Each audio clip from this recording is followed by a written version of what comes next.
nama saya Fatih Muhdi dari kelas 03 SMJP 035 ingin menjelaskan materi ekonomi makro tentang kebijakan pemerintah.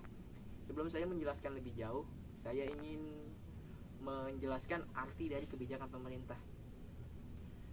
Kebijakan pemerintah adalah tindakan pemerintah di suatu negara dalam menentukan keputusan di bidang tertentu. Contohnya, kebijakan pemerintah di bidang ekonomi berarti pemerintah menetapkan keputusan di bidang ekonomi. Dan secara umum, kebijakan pemerintah dibagi menjadi dua, yaitu kebijakan fiskal dan kebijakan moneter. Selanjutnya, saya ingin menjelaskan tentang kebijakan fiskal dan pengertian kebijakan moneter, jenis-jenisnya, beserta instrumen-instrumennya.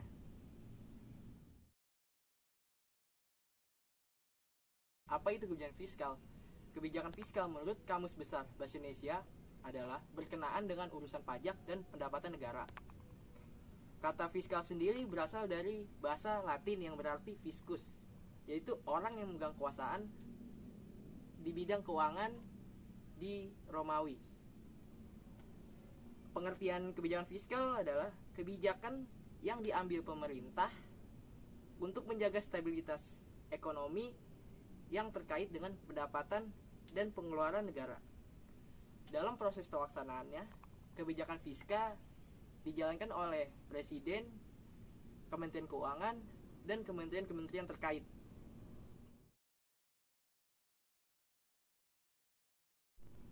Tujuan dari kebijakan fiskal yang pertama, menjaga inflasi melalui stabilitas harga. Yang kedua, menekan tingkat pengangguran dengan cara membuka kesempatan kerja melalui kegiatan pemerintah, jasa, dan proyek. Yang ketiga, mendorong investasi, yaitu menciptakan iklim investasi lebih baik bagi pelaku pasar modal, utamanya investor, sehingga negara bisa memperoleh pendapatan dari pajak. Dan yang kelima, yaitu mencapai stabilitas ekonomi secara nasional. Yang keenam, memacu pertumbuhan ekonomi negara. Yang ketujuh, mendorong atau membuka kesempatan kerja yang luas. Dan yang kedelapan, mewujudkan keadilan sosial. Kebijakan fiskal dari segi implementasinya dibagi menjadi dua, yaitu kebijakan fiskal ekspansif dan kebijakan fiskal kontraktif. Kebijakan fiskal ekspansif adalah kebijakan ekonomi dalam rangka mengarahkan kondisi perekonomian untuk menjadi lebih baik. Kebijakan fiskal ini diberlakukan biasanya pada saat perekonomian di suatu negara mengalami penurunan daya beli masyarakat disertai dengan tingkat pengangguran yang tinggi. Selanjutnya yang kedua ada kebijakan fiskal kontraktif. Kebijakan kontraktif yaitu kebijakan dengan cara menurunkan belanja negara serta menaikkan tingkat pajak, bertujuan untuk mengurangi daya beli masyarakat dan mengontrol tingkat inflasi. Caranya dengan cara membuat pemasukan menjadi lebih besar daripada pengeluaran. Kebijakan ini diberlakukan ketika perekonomian negara dalam kondisi yang ekstrim dan mulai memanas untuk menurunkan tekanan permintaan.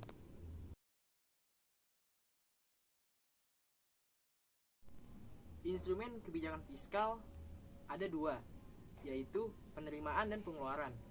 Penerimaan negara merupakan sumber penerimaan atau pendapatan yang didapat untuk mengisi kas negara. Sumber-sumber penerimaan negara yang pertama ada pajak, ada bea cukai, PNPB, dan utang dan hibah. Pengeluaran negara adalah semua pengeluaran yang dilakukan oleh pemerintah untuk berbagai kegiatan operasional dan pembangunan. Bentuk pengeluaran negara yang pertama ada belanja rutin, pembangunan, yaitu subsidi dan insentif. Belanja rutin terkait dengan operasional negara seperti menggaji karyawan. Yang kedua, pembangunan upaya untuk membangun negara dengan cara membangun infrastruktur. Yang ketiga ada subsidi, pemberian bantuan negara kepada masyarakat secara tidak langsung, yaitu seperti contohnya bahan bakar dikurangi harganya atau dipotong. Dan yang keempat, insentif, pemberian bantuan negara kepada masyarakat secara langsung, contohnya BLT.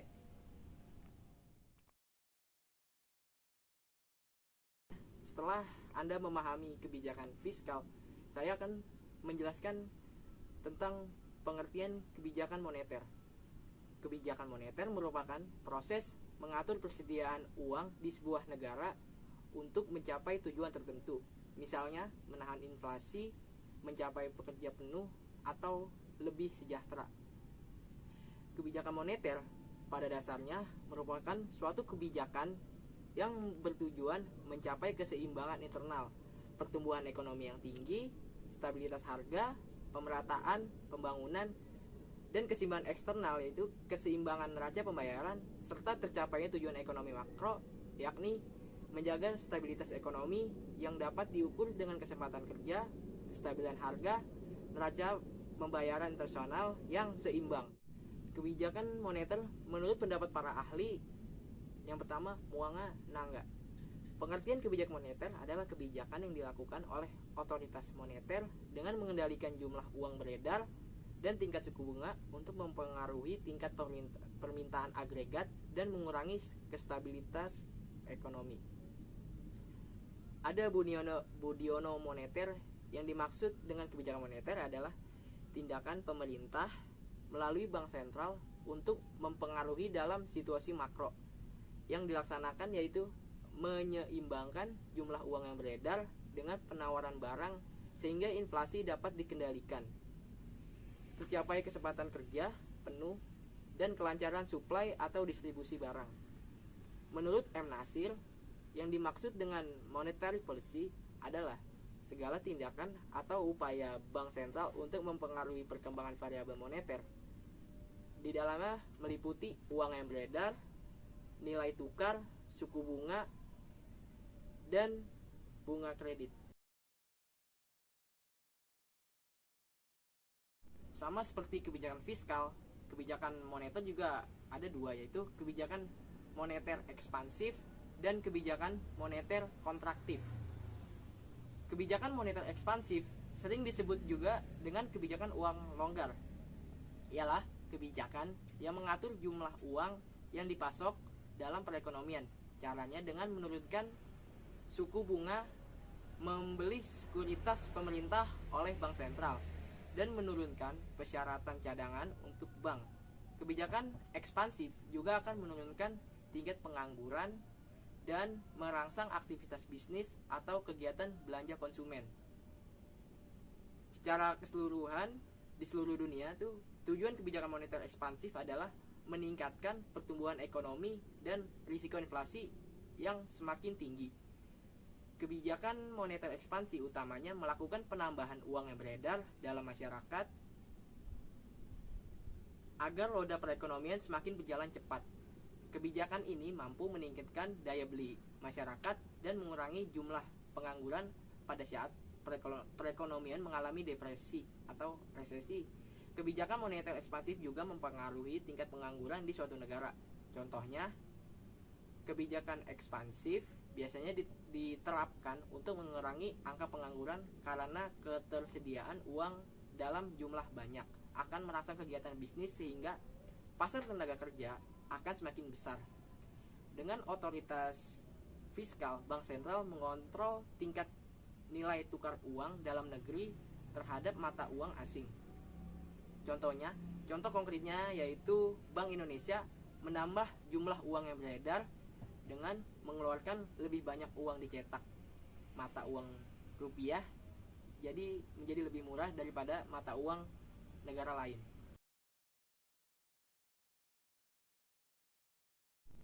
Selanjutnya, kebijakan moneter kontraktif.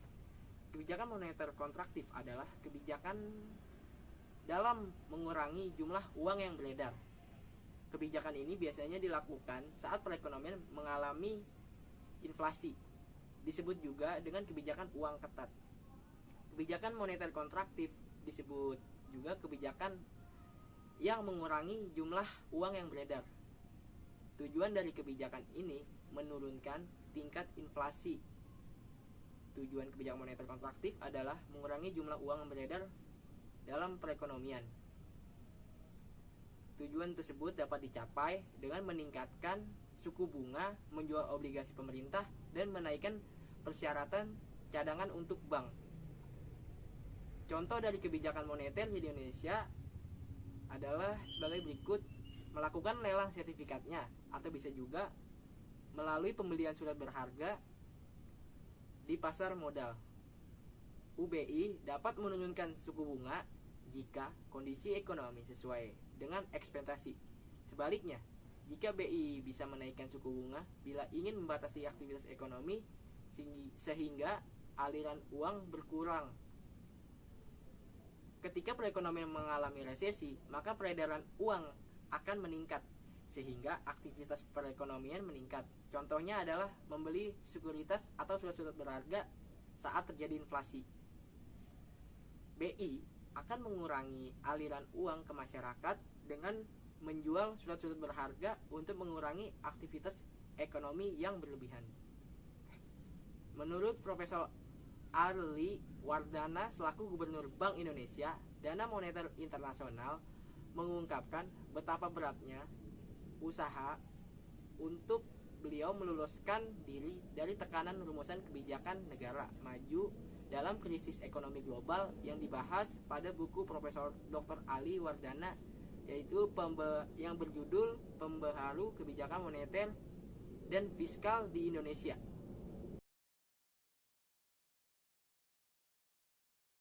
Tujuan dari kebijakan moneter yaitu stabilisasi atau stabilitas ekonomi. Stabilitas ekonomi adalah suatu keadaan di mana pertumbuhan ekonomi berlangsung secara terkendali dan berkelanjutan. Artinya, pertumbuhan arus barang atau jasa dan arus uang berjalan seimbang. Yang kedua, kesempatan kerja. Kesempatan kerja akan meningkat bila produksi meningkat.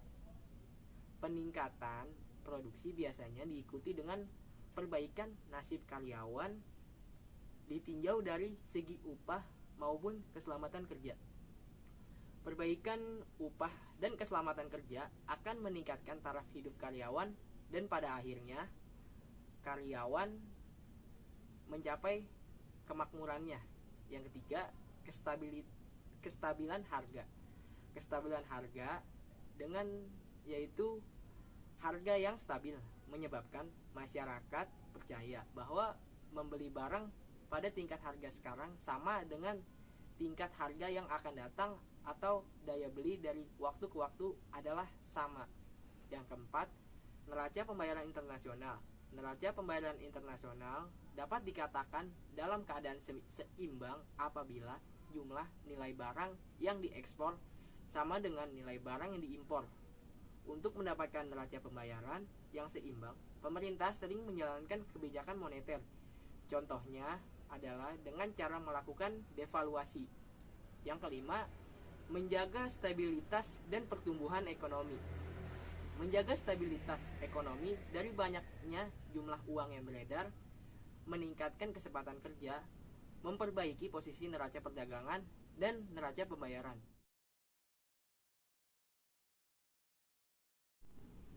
Seperti yang diketahui, kebijakan moneter adalah kebijakan ekonomi yang mengatur tingkat pertumbuhan dan peredaran uang di suatu negara. Variabel makroekonomi utamanya yang diatur oleh kebijakan moneter adalah inflasi dan pengangguran. Cara-cara yang menjadi ciri khas kebijakan moneter adalah pengaturan bunga, transaksi jual beli, sekuritas pemerintah, dan pengubahan jumlah uang tunai yang beredar di pasar. Bank sentral atau badan negara yang mengatur keuangan seperti Kementerian Keuangan bertanggung jawab atas perumusan kebijakan moneter. Tujuan utama dari kebijakan ini adalah manajemen inflasi, manajemen pengangguran, dan penjagaan nilai tukar mata uang.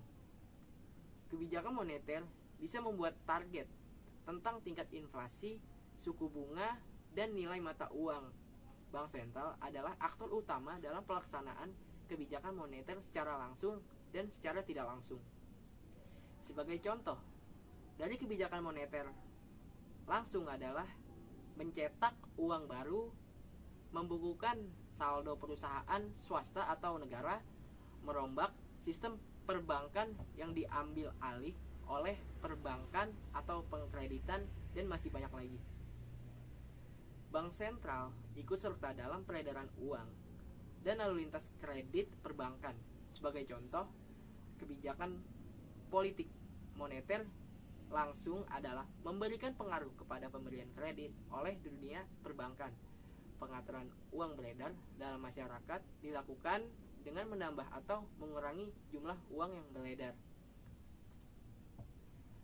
Nah, dari sini masih ada instrumen dari kebijakan moneter lainnya, diantaranya sebagai berikut.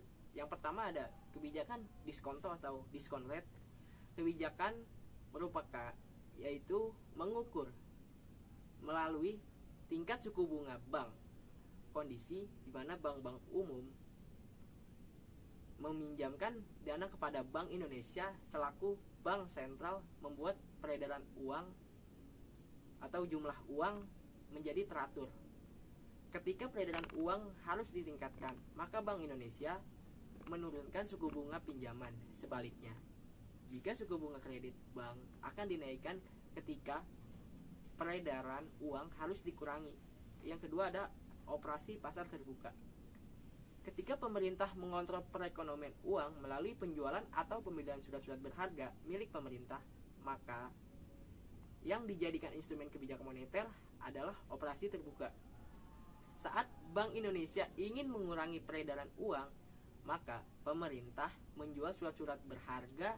Sebaliknya, ketika peredaran uang harus ditingkatkan, maka pemerintah membeli surat berharga. Setelah saya menjelaskan semuanya, pasti muncul pertanyaan dari Anda, apa yang akan terjadi bila virus corona masih berlanjut dan apa kebijakan fiskalnya? Dengan penetapan pemerintah melakukan antisipasi dengan cara melakukan social distancing dan physical distancing. Keputusan ini memiliki dampak yang signifikan terhadap perekonomian. Dengan dilakukan pembatasan sosial, tentu akan menghalangi atau mengurangi orang melakukan kegiatan ekonomi, baik melakukan pembelajaran maupun produksi. Sehingga efek pandemik dan kebijakan pemerintah dalam menghadapinya akan mempengaruhi supply atau demand dalam perekonomian, yaitu terjadi penurunan yang sangat besar terhadap supply dan demand. Penurunan perekonomian terutama pada sektor perdagangan retail, pariwisata, transportasi, perhotelan, dan penyediaan makanan dan minuman. Secara umum, dalam menghadapi kondisi perekonomian yang lesu, pemerintah perlu melakukan kebijakan fiskal ekspansif yang bertujuan untuk meningkatkan volume perekonomian dengan cara menurunnya sisi penawaran dan permintaan. Pemerintah perlu membuat keseimbangan baru perekonomian.